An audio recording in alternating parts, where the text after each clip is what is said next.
এজন্য দোস্ত বাপ সবাই মিলে নিজেকে কেউ মিথ্যা নাফরমানি আল্লাহর অবাধ্যতা করে চালাক ভাই বল।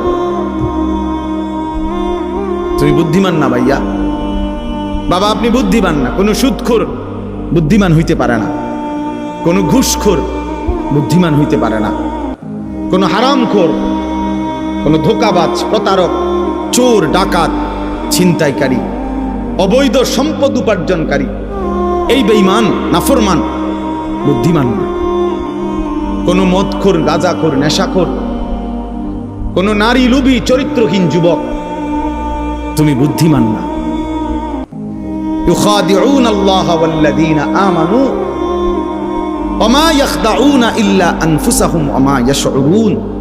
আল্লাহ তাআলা বলে যারা মুনাফিক, যারা মুখে দাবি করে মুসলমান কিন্তু যারা কর্মে মুনাফিক, যারা নিজেদেরকে জবানে বলে মুসলমান, আমিনান নাসি মান ইয়াকুলু আমান্না বিল্লাহি ওয়া বিল ইয়াউমিল আখির ওমা হুম বিমুমিনিন। আল্লাহ বলে মুখে তো বলে আমি আল্লাহরে মানি, আখিরাতকে মানি, আল্লাহ বলে আমি বলি, ওরা ঈমানদার নয়, মুনাফিক। কর্মে তো প্রমাণ হলো না। তো আল্লাহ তাআলা বলেন ওরা ভাবতেছে আমি আল্লাহকে ধোঁকা দিচ্ছে, ওরা মনে করতেছে আমার ঈমানদার প্রকৃত যারা ইবাদতওয়ালা বান্দা তাদেরকে ধোঁকা দিচ্ছে। আল্লাহ বলে না, শোনো বেঈমান মুনাফিক, তুমি মূলত তোমার নিজেকে ধোঁকা দিচ্ছ, তুমি বুঝতেছো, তুমি তোমাকে ধোঁকা দিচ্ছ। তোমার কারণে নামাজি আটকিবে না, তোমার কারণে সেজদাওয়ালা আটকাবে না, কোন ঈমানদার আটকাবে না, ঠিকই তুমি আটকাই যাবে,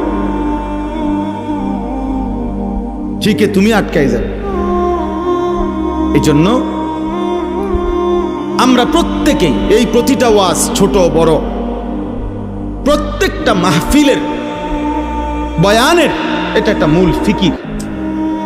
এই ছোট বড় যত ওয়াজ হয়, ওয়াজ মানে নসিহত, এই উপদেশের মাকসাদ কলিজার পরিবর্তন, জিন্দেগির পরিবর্তন, নিজের মধ্যে ভাবনা আসা, বিবেককে কাজে লাগান, বিবেককে কাজে লাগান।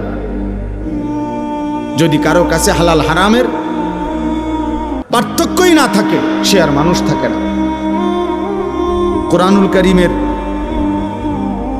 6 নম্বর পারা 5 নম্বর সূরা, সূরাটির নাম সূরায়ে মায়েদাহ।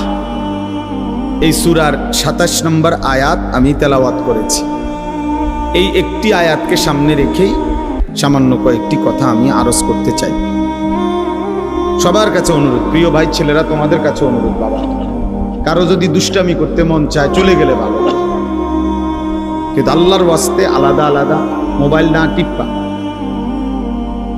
কোরআনুল কারীম থেকে অল্প একটু কথা আমরা দিল দিয়ে শুনি, এতে সবার ভালো হবে, আমারও ভালো, আপনাদেরও ভালো, সবার জন্য ভালো। জীবনের 24 ঘন্টা সারাক্ষণ খামখেয়ালি করা, হায়াতের সব টাইম অবহেলায় অবহেলায় গাফলতে কাফলতে শেষ করা, এটা বুদ্ধিমানের কাজ না। এটা একজন সুস্থ স্বাভাবিক মানুষের পরিচয় না। মানুষ বিবেকবান হয়, মানুষ বিচক্ষণ হয়, মানুষ গন্তব্য চিনে, মানুষ ভালো মন্দ বুঝে। আল্লাহ তাআলা কোরআনুল কারীমের মধ্যে বলছেন ওয়ালাকাদ কাররামনা বনি আদম, আমি আল্লাহ আদম সন্তানকে, বনি আদমকে, মানুষকে সম্মানিত করেছি। ওয়া হামালনাহুম ফিল বাররি ওয়াল বাহর,